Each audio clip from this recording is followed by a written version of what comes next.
আজকে এই বর্তমান অন্তর্বর্তীকালীন সরকার সংস্কার নিয়ে যে কথাগুলো বলছেন, নির্বাচন নিয়ে যে আলোচনাগুলো করছেন, এই 31 দফার সঙ্গে বর্তমান অন্তর্বর্তীকালীন সরকারের যে সংস্কার অনেক কিছু মিল রয়েছে।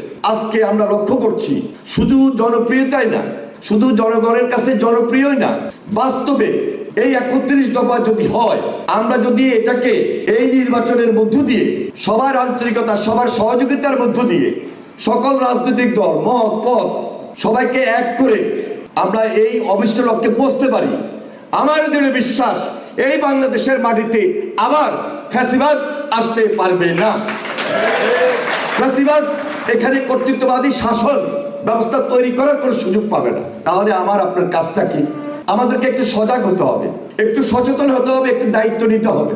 এই বাংলাদেশে একটা স্বাভাবিক রাজনীতি, স্বাভাবিক সমাজ ব্যবস্থা, একটা নতুন সুশাসনের মধ্য দিয়ে বাংলাদেশের মানুষের মধ্যে একটা সম্প্রীতি, সৌহার্দ্য এমন ভাবে নিয়ে আসতে হবে যেখানে হানাহানি, বিদ্বেষ, প্রতিহিংসা এর ঊর্ধ্বে উঠে পুরা জাতিকে ঐক্যবদ্ধ করে আমরা এগোতে পারি। ওয়ালটন আবারও মিলিয়নিয়ার অফারে ওয়ালটন ফ্রিজ কিনে আপনিও হয়ে যেতে পারেন মিলিয়নিয়ার।